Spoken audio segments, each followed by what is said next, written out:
everyone, Enrique here. Welcome to another review. Once again, I'm talking about number 1 Sentai Gozyuger, in which I talk about episodes 15 to 19. In those episodes, we see the newest member for the Gozyugers, and quite frankly, the most egotistical man I ever met.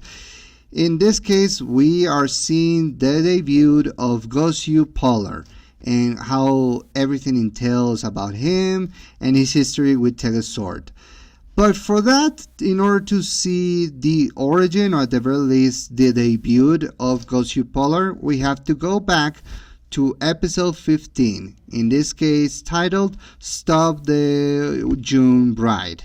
This is the episode that introduces us to Tega June, or at the very least shows us what Tega June is capable of. She explains the origin of her powers and how she came to be. And according to her, there was a scientist who made her in a lab using AI technology, also fused with some of the technology that she learned from Tegasword and its origins. It's very unclear, but it turns out that that was the creation of Tega June and her whole mission in life, or what she wants to do. So we see throughout the episode her and her minions collecting items in order to create a ceremony, in this case a wedding ceremony. You never notice those minions, those guys with ring bells in their heads, why they have bells? You would think that it has something to do, with the whole theme of fights or one-on-ones like in a ring battle.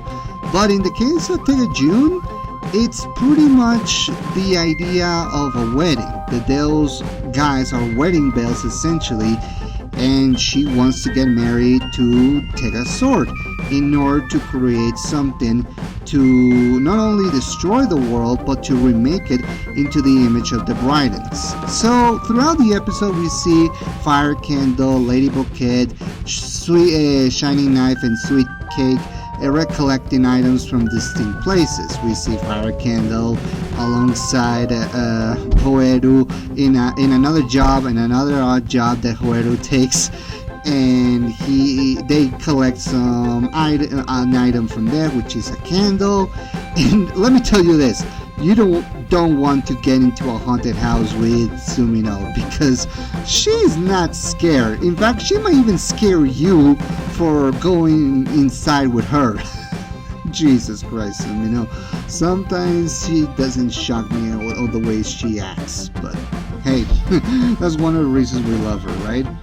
We also see other items collected, like bouquets of flower by, Lady Bouquet, another interaction with Rico.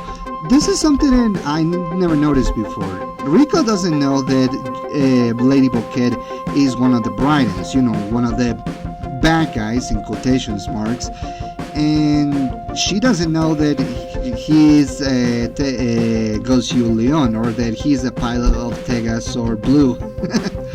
Which is ridiculous, but it creates this kind of romance in which they don't know very much about each other, but they still look in their eyes almost like in a loving way. I mean, after all, Rico is like the kind of guy who uses his music and K-pop artistry to make fans, especially lady fans, and Lady Bouquet is no exception. So I'm not surprised there. We also see Sweet Cake and Shining Knight collecting, I think if I'm not mistaken, items for the wedding, which comes into contact with, Gozyu Eagle and Gozyu Tyranno, in this case Ryuji and Kinjino. Needless to say, with the help of Garyudo, a.k.a. Kwon, and with the newest weapon, which is another Deca Claw, but in the image of the Bridens, he manages to create everything, and in the most shocking moment of this entire show, he actually defeats the Gozyugers and manages to put Tega June into a wedding with Tegasword. They try to fight, but it's almost impossible, and she ends up marrying Tegasword.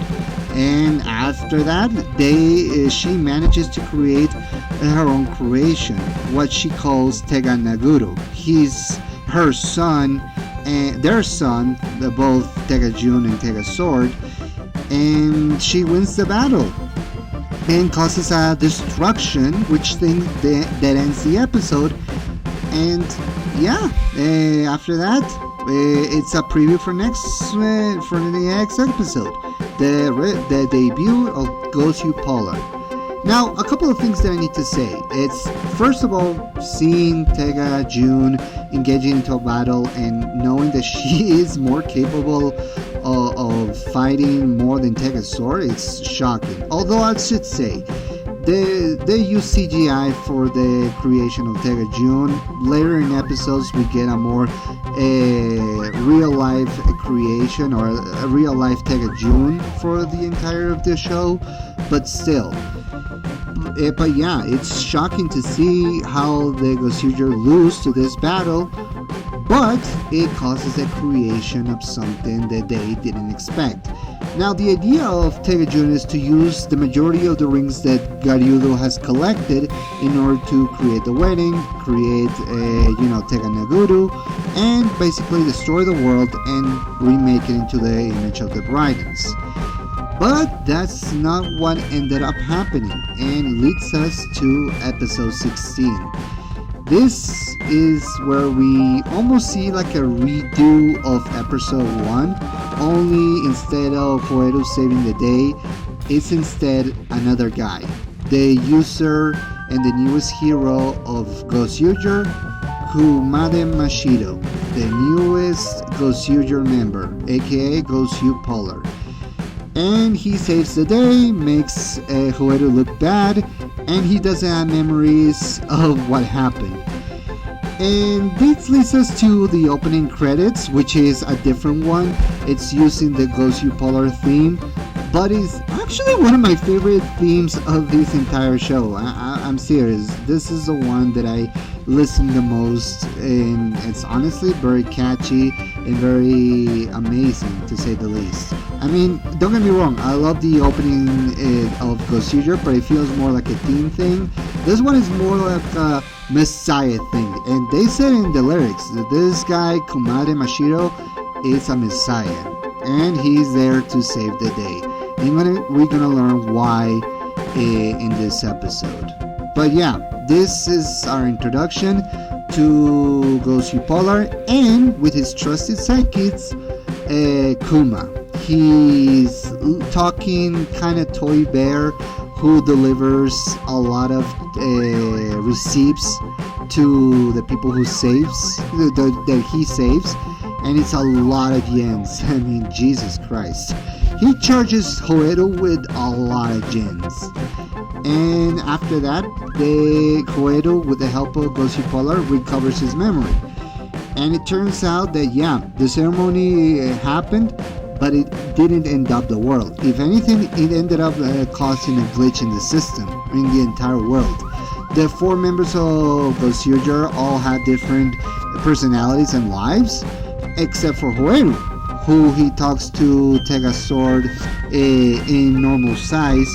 And even Tega Jun is wondering what is going on, what happened, and why the world didn't end up being remade into the Briden's image. And they theorize that it's because they don't have all the rings. Keep in mind, Garyudo only collected most of the rings, but he didn't collect them all. They're still scattered around the world, around other competitors, so they have to find them all in order to redo the whole ceremony. But they also need to find Tega Naguru, which is Tega Jun's son, and trying to make him go and oblige to the Briden's will. After that, we see Hoeru talking to Tega Sword, and they discover the other problems, which is in this case the previous no one monsters that we saw in the first 2 episodes. 3 episodes actually. We see Treasure Hunter, and we see party people, no one, and they don't have pilots. They don't, or at the very least, they don't have people that they consume, or at the very least, that they use in order to be parasiting them and use them as, their livelihoods, or at the very least, to make them strong. That is a problem for them, but it's something that caught the attention of Kumade, and we see Tegajun trying to find as well Teganaguru. My mistake, it was actually Lady Bouquet, but the point still stands. But yeah, it is revealed here that Kumade is actually the first Gozyuger, a.k.a. the first Gozyu Wolf, the one that we saw at the opening, the one that was piloting Tegazord and leading the other Megazords into battle against the Calamity. That was Kumade. He saved the world, and now he's back, and now he wants to declare himself the new god. And thus, we see the first transformation of Kumade as Gozyu Polar, and yeah, instead of being like a Tegazord, it is instead of almost like a punching Tegazord, and most likely like a like a fist, like that boxing glove that you can morph, and it has a different morphing sequences. Instead of being claps, it's just Kumade just preparing, almost ready to do a boxing fight, and then he punches and becomes Gozyu Polar. In fact, he actually has a sick-ass coat that he wears all the time, and whenever he transforms, he takes it off and forms his shoulder pads, so that is pretty kick-ass. But yeah, throughout the episode, we see that. We see Hoeru being jealous. Every time that Kumade sees Hoeru, he calls him second gen because he's the second guy who wears the Gozyu Wolf persona. And yeah, he actually manages to redeem Teganaguru, who goes into a very crazy, out of control rampage, and names him Gudeban. In this case, Good Punch, or was he, or something like that. My Spanish came into play. Wow. But yeah, in this case, we see that now the new sword is called Gudeban. So now he teams up with Kumade, and they both kick ass throughout the rest of the day. And that is the goal of Kumade at this point. Not also to collect the rings, but to become the new god and become the new hierarchy of, power. It's kind of egotistical, but hey, he's in the good guy's side, so we can all just be glad that he's doing something good. But yeah, it is the first reveal. If there's something that I need to talk about is, of course, Kumade Mashiro. What is my impression to this guy? What are my first impressions? Well, he's very egotistical but well-intended. He has an ego, but he seems to have his heart in the right place. And yeah, he is pretty much unfazed by any danger, by any confrontation. He sees Hoeru like someone interesting, and yeah, he has a deep, complicated relationship with Tegazord. I mean, despite the fact that they both saved the world alongside the other swords, he actually seems to have odds against, Tegazord in his ways, so he wants to become a new god so he can set his own rules and his own ideas. I don't know, maybe it sounds a little egotistical, but the guy doesn't seem to mind to saving people or giving them enough advice, something like that. He seems to inspire people, and that is the important thing. He might be very egotistical, but he seems to be kind and seems to be very good with others. So that's my impression. As far as his form goes, it is, like I said, very different. I mean, the Sixth Ranger always has the different form and the different set of morpher whenever he has to transform. But hey, it is still in the same fate as Gozyuger. It is also a punch, and we don't know what he does with the rings, but he seems that whenever he grabs one, he turns the ring from gold to blue, almost into his own fit. It has a different style and form, so we have to wait and see what he does, if he is in the same path of transforming into a Red Ranger, or if he just uses it for other things. We don't know, but we'll wait and see. But let's now go to episode 17. We see the progression of the characters. We see how Kumade adapts to a new world, learn more things about him. A new no one appears, and it's sports themed this time, which makes Hoero happy because he wants to do more sports. And he tries to help the little friend that he has, the son of the landlady, who is a little bit depressed. So him, the rest of the Gozyugers, and of course Kumade are trying to make him happy. We see them confronting the no ones and the Bridens as well. There's a lot of great jokes and gimmicks, but we do learn a little bit about Kumade. It seems that he's older, like 10,000 years older or something, but it's almost kind of weird considering that Super Sentai, and especially all the robots and everything, fought in a great battle, but it doesn't seem like very old. It almost seems very recent. So why is it 10,000 years old?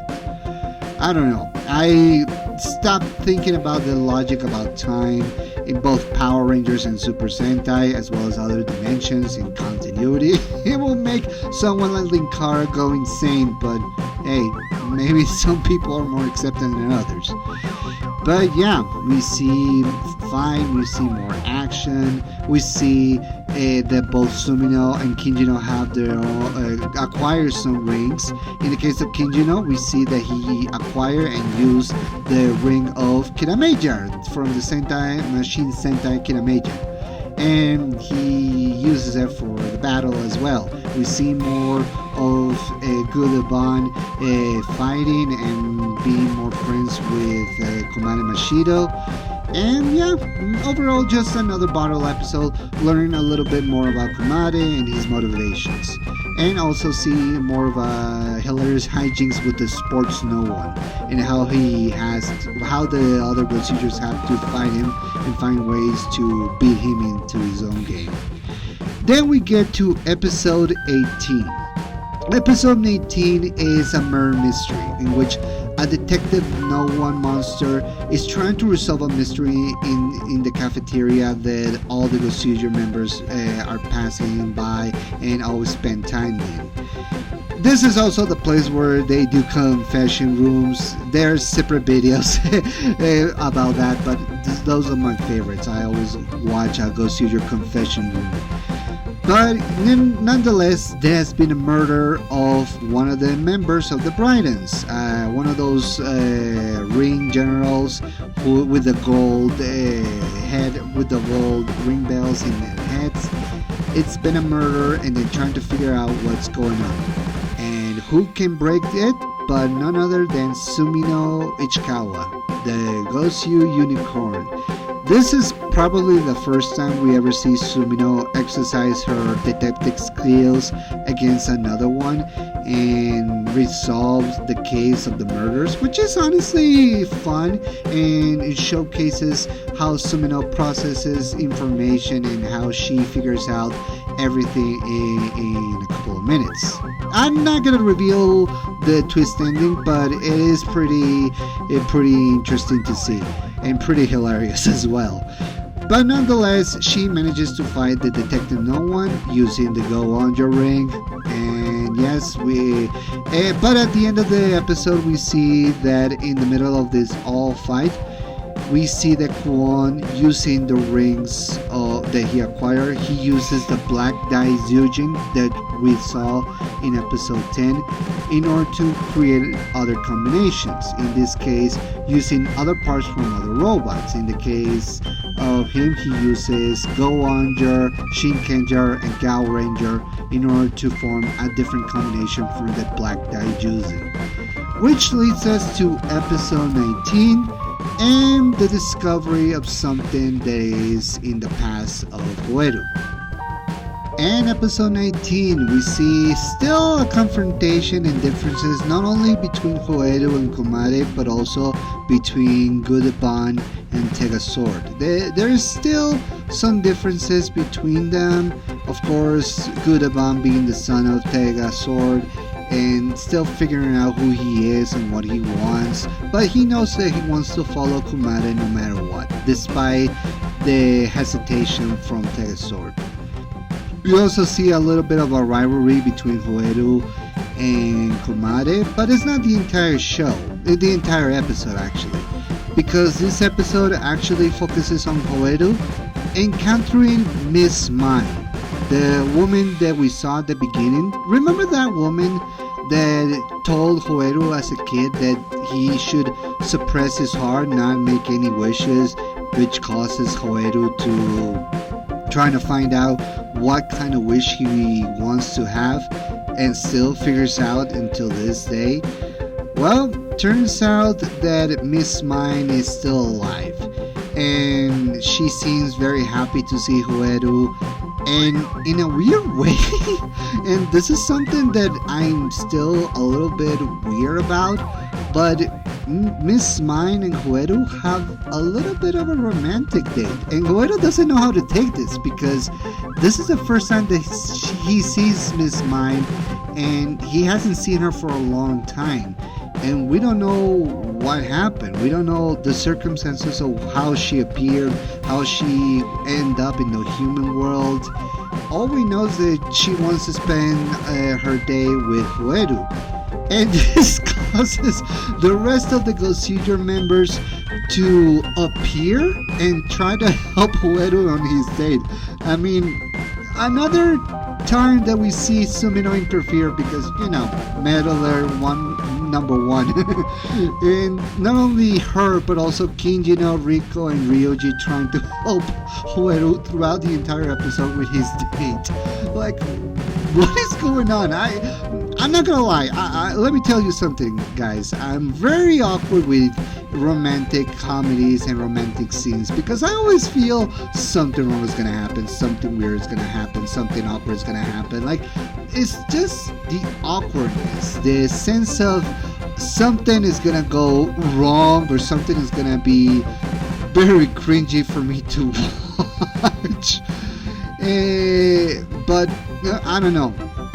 This is something that I found hilarious, and hey, at the end of the day, it's just all for the episode, and it helps us understand a little bit of Hoeru's mindset. We also see a little bit of a confrontation between Kumade and Kwon, and they both seem to be in equal ground. They actually take each other's one ring, the one that was from Ninja. Let me explain. Kwon had the ring of Ninja first, but then Hoeru beat him, and he managed to use that ring to summon all 5 versions of Tegasword in different forms. Then ended up in the hands of Kumade, which turned it into blue. Then Kumade, facing Kwon, manages not only to lose it, but gain the other ring from Geki Ranger. So, yeah, it is definitely the odds in those two guys. They managed to take each other's rings, but still managed to be on equal ground. In the end, turns out that Miss Mine was a construction by Kwon, Garyudo. He actually brought her back into an AI form, if I'm not mistaken, in order to torture Hoeru. That she managed to have a date with him, only for her to be shot at by Kwon and be destroyed in order to make Hoeru weak or something, to break his heart and torture him. Like, by God, what a bastard this guy is. Like, what the hell, man? I know whatever issues you have with your brother, but this is going too far, man. Even just to torture him. Regardless, Hoeru decides to kick Kwon's ass and manages to beat him to a bloody pulp, which summons the Black Daijujin into his combination form, which causes Kumade, Gudebon, and Tegasword to combine and form a Tegasword White Bond.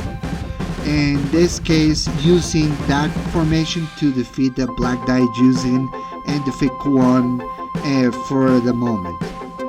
But yeah, it definitely puts a little bit of a difference, but it shows us that Hoeru, despite everything, he still tries to find his dream, his wish, and that's what Miss Mind tells him before she disappears, that Hoeru needs to find his dream and he will be okay again. And that's something that Kumade also wants to help with. I mean, the guy might have his differences with Hoeru, but he still respects him and he still is willing to help him no matter what. And as someone who wants to become a god, he knows that he has to help people in order to for the people to give him appreciation back. It's weird. All I'm saying is that Kumade is someone that is very egotistical, but is well intended. But yeah, we learn a lot more about Hoeru and his relationship with Miss Mind. We see what kind of feelings he has towards her. Like I said, he was a little kid when he fell in love with this woman, and seeing her as an adult, that's gonna be a little bit of a mindfuck. I mean, come on. Don't tell me you don't find it a little bit weird. Am I the only one? Regardless, these are again good episodes for the introduction of Kumade as Gozyu Polar, more about Hoeru, more about Kwon, and the dynamics of Tegasword, Tegajun, and Gudebon, and see how all these new powers move forward the stories. So yeah, overall, enjoy the episodes. So yeah. Next week we're gonna revisit something from Star Wars, and I'll be back doing Gozyuger reviews in a few weeks. But for now, I hope you guys enjoy. I recommend the episodes if you can, if you want to learn more about Gozyu Polar. And yeah, just enjoy myself with these episodes. For now, I'm been Enrique, and I'll see you next time. Peace.